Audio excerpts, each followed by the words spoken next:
Did you ever have a small shop? I had so many. I am also an only child. And I often say lonely child, but it's not the case. I had a post office. I had a red Bakelite telephone, and I used to try and work that in every shop. Sure. I had cereal boxes for my in-and-out tray. Right, nice. You actually made an in-and-out tray. I just dreamed of cereal box in-and-out trays. I never actually made that happen. It's possible, you can do it. I should point out that I'm not an only child. My sister may be listening, she'll be offended. I remember once being in maths and someone said, any only children here? And I put my hand up and someone said, you've got a sister. I went, and I genuinely thought, well, I was an only child until she was born. It just, in my but no, she used to have imaginary tea rooms, and she used to have the same imaginary customers that would visit, one of whom was called Miss Chubby, who they used to talk about behind her back, behind her imaginary back, for being a bit of on the large side. Do you think that those were innocent times, and that actually now the modern children of today they've got imaginary, Al Qaeda cells, crack dens? Exactly. Yeah. Well, my I'd say she's technically my god sister. She's my parents' goddaughter. She's vile, and she's not even 2. I mean, this is true. I mean, she's lovely and sweet and gorgeous. She's not. You can't backtrack now. And then she slams the door in your face and has a cheeky little glint in her eye and goes, "Todger." She knows that word. She says Todger. But she knows she's not allowed to say it. And my dad said yesterday, "Oh, you've got a lovely little dolly." "Oh, isn't it lovely? What's its name?" She went, "Todger." Walked away. I don't know if this is going to be a problem for the future. I don't know if this is a sign of things to come, or just kids now. You've just named the child vile. You have declared on national radio that a relative I think it's just a phase. I do love her dearly. Easily backpedal. What else have you got from the Argos catalogue? I don't know why I'm so... something about Argos I like. Those big yellow bags. I should point out there are lots of other shops available. I've not been bankrolled by Argos. That'd be just my luck. But of all the people who are kind of throwing me a bung, it's Argos. I get to go to the front of the queue, and I can have as many of those tiny pens as I want. Those are the perks. Well, we can all have as many of those tiny pens as we want. It's not technically theft if they're free. It's the same with the pencils in IKEA. Right, I was actually in Argos for an hour and a half. Wow. Was that just the queues? No, it wasn't. It was the trying to decide what to get and trying to make it all fit into £20. Sure. And the man who was flicking through the catalogue next to me, and I believe this was all just a ruse to have somewhere to be warm and dry, stunk of beer. In fact, I fear I was getting tipsy via osmosis. What was he buying? A bucket? I don't think he bought anything. Quick, I need a bucket. I'm going to throw up. You are 8th in the queue. Yeah. Quick. That's the great thing about Argos. Some of the people behind the counter appear to think it's an imaginary shop and are just sort of taking long kind of chats with friends. And no, they're good people. They're smart uniforms. So you've bought what appears to be some kind of rip-off Etch-a-Sketch. It's like not an official version. It's actually a rip-off Magnadoodle. It was very... I'll tell you how much it was if I can find the price. If you want to find the price, it was £3.99. That's great. Although I noticed you have actually spent £20.51. There's a story behind it. I wanted to use the £20 up. I had £2.29 left. And the Argos Nazis, and I am going to go that far, wouldn't let me into their system to find out if there was anything of that price or thereabouts. They just said you're going to have to keep looking through the catalogue. I went through that catalogue 6 or 7 times. I found a pair of roll gold earrings. They're not real. And then I realised, what are you going to do with them, Stu? Sure. You can't even give them a lady friend. It's just offensive. And I got... Elizabeth Duke is the Argos... all I like is the idea that there is a function at Argos. You go in there, and because a lot of kids, I imagine, go in there with pocket money to buy gifts for parents. They should be able to look up the items based on price. I say kids, it may just be people on the DSS.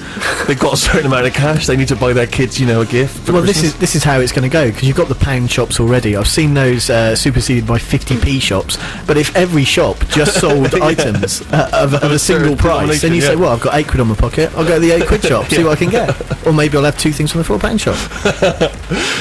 We should stop talking about Argos now, because I fear that it will just seem like we are just heavily promoting that. We have said Argos a lot. I have to say I'm certainly not promoting it. Stop. I have lovely experiences there. There you go. I'd just like to say to any bands listening that this is exactly the way that you get music played on our show. I've got a letter here from Andy from the Dials. He's personally written to me. He said how much he appreciated the fact that I played their previous single "Where Did Our Love Go" earlier in the year. It made a big difference for them. He says thank you very much. It's personally written by Andy. Anyway, he's telling me that that track is being released, I believe, on iTunes exclusively on June 18th. So let's give it another play. That's what you get. You see, if you write to me personally, you get you see, I'm easily swayed. He works at Argos part-time, I believe he does.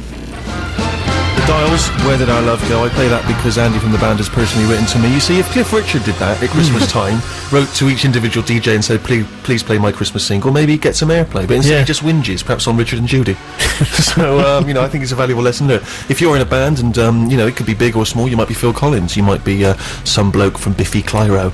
If you want your track played on the show, then just write to me. That's clearly the way to do it, and I'm easily swayed by compliments and money. We have so far discovered that Sammy has labelled a 3-year-old relative vile, and also everyone who works in Argos Nazis, and Harry has provided very little. What's the most interesting thing that's happened to you this week, Harry?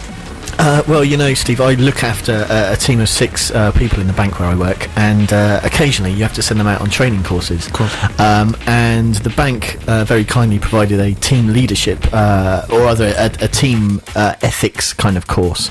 So they sent a load of people away, including the head of the bank. Ooh. Like literally the biggest person in the bank. While the cat's away. Well, so this guy had to go on this course with the head of the bank and a load of other people, and basically, you've got to make a good impression. So they're talking about teamwork and how it should work. And they brought in a guy from the Red Arrows to give a motivational speech. He was saying, well, we're all very individual, but, when we're working as a team, you're flying inches away from your colleagues. So it's all about teamwork and knowing what the other person's doing. He says, so I think teamwork and team ethics are so important. And has anyone got any questions? And this girl from the Bristol office piped up and went, here, how'd you get the coloured smoke to come out the planes? And of course, the head of the bank just looked horrified. Yeah. And he said, there's a button we press. and that was it. Wow. So he came back with that report, and we chuckled for days. I read something recently, I don't know where it happened. The Red Arrows, someone went to some kind of event. Was it in the paper, or did I hear it on the radio? Someone said they went to some kind of event, and the Red Arrows were billed as turning up. And they went along to this event with the kids, Red Arrows, and the Red Arrows turned up, but just the pilots without the planes, just in, casual clothing. Yeah. And apparently they just showed up and went, we're the Red Arrows, didn't arrive in formation, nothing. Didn't run around. That doesn't count, does it? You can't. That's not the Red Arrows, just the blokes. No, that's not as good, is it? Particularly lame. Of course, the reason I have people in the studio is not just to offer a bit of frothy banter between records, it's also to introduce me to music. Sammy, your choice first this week, and what have you got for me? I've got the Postal Service and From Such Great Heights. I chose this as a thank you to my friend. This is a bit odd. I wouldn't have sent in my audition to be a Shiji if it wasn't for this friend. Okay. So it's kind of a thank you to her. Does she work for the Postal Service? She doesn't know. This is probably the worst song to pick, because this is her and her ex-boyfriend's song. So I don't know if I'm just going to upset her a little bit by playing this on the radio. It's the perfect thank you. Never mind. I actually really love Ben Folds' cover of this, which you can find on a popular internet video site.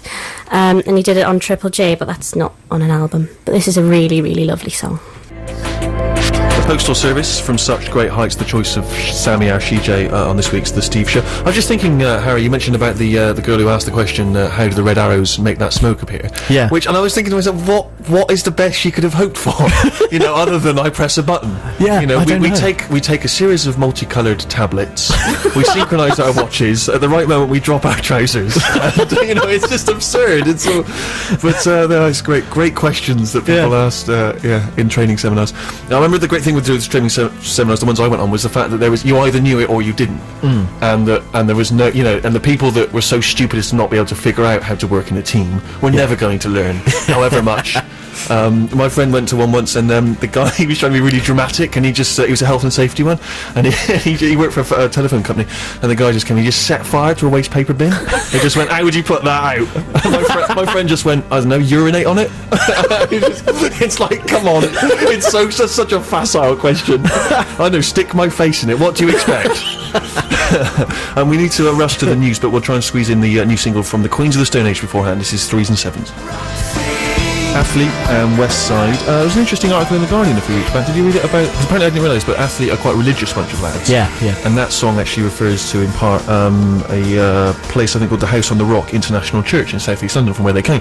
And it was an article about the fact that apparently there's been a big backlash against the Cold War kids, because apparently they met, or a few members met at some kind of religious event, and apparently there's been a big internet backlash against the Cold War kids, and people are up in arms because they're apparently religious, which seems rather unfair, it seems to me. I mean, It's a bit harsh, isn't it? You know, some of the members of the Killers, they're Mormons, aren't they? No one seems to be worrying about them. The Osmonds. The Osmonds, of course. People still raving about those boys and girls. And so anyway, all I'm saying is, if the Cold War kids are listening, you know, good luck to you, lads. Mind you, Keep doing your thing. You slammed Sir Cliff earlier. I didn't know if there was a little undertone to that. Nothing to do with his religiosity. that's More to do with his appalling music. Fair Which, enough. let's be honest, and also the man, he appears to be a terribly pompous man.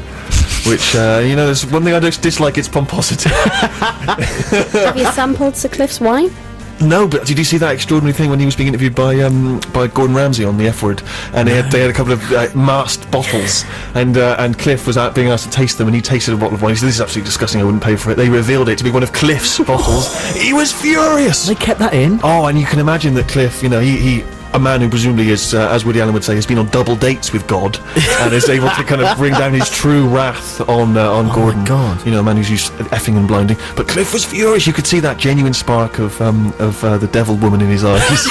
Do you know what I mean? Just really, really hateful and angry. What was I going to ask you guys about? Yes, I need to check with you, Harry, because remember you'll be going to Glastonbury in a couple of weeks' time, and you're very, very privileged and very lucky, as will super posh Rufus, who is not with us today. We've assumed he's probably cooking pheasant and some odd wild animals. something, and having dinner with minor royals. Threw out there last week the fact that I felt you should be obliged to sleep in a tent with Rufus, which you seem to have just poo-pooed, like these free tickets to Glasgow just are like easy come, easy go. You can just take them or leave them. Well, we're not going to be enjoying the festival in its fullness, are we? It's, you know, it's work. Well, this is what I'm glad you mentioned that, because I feel we need to set you some sort of challenges. Oh, why? Well, because otherwise you're just having an easy ride, and I don't like that.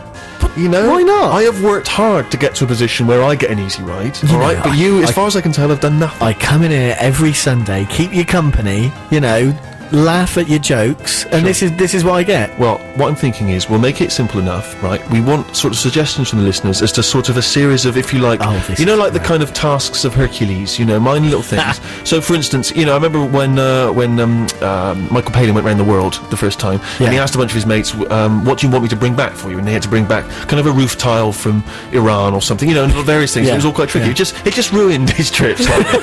And so what I'm looking for are perhaps similar things. Just Maybe to ruin my weekend. Maybe you're one listener and you say, do you know what, Harry, Rufus, I'm going to have a flag on my tent, and you know, I might be in X field.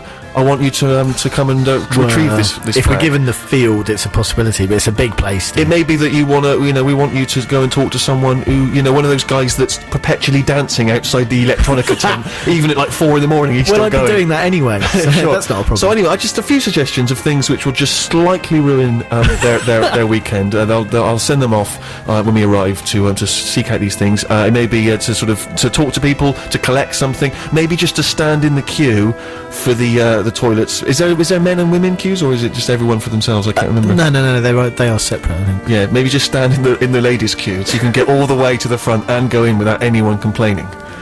Anyone whinging. What, are you trying to get me beaten up? Is this what it's all about? I hadn't thought of that, but note to self: beaten up. That's one of the tasks. Some kind of Quite Glasgow like bruise. to see you do this, maybe just as Annika Rice. Oh, well, I'll be up for Interesting. that. Yes, leotard. Yes. Oh, actually, I'll tell you this. I looked just. This is how opulent I am now. I very quickly, just out of interest, went on the web to find out how much a helicopter would be to Glastonbury. you I just wanted to sick. find out. I just wanted to check. Right, I just wanted to find out. Obviously, the BBC won't spring for it, but I thought out of interest, and couldn't find the information from London. But then I found one, and it was just to fly you from Bristol Airport, which is fairly near to Glastonbury, and it just flew you from there. You park your car at Bristol Airport. They flew you to Glastonbury, right? Yeah. £2,500. That's mad. 20 minutes in the air. But out of interest, Steve, how will you be getting to Glastonbury? Well, this is why I've mentioned this, because do you have a helicopter?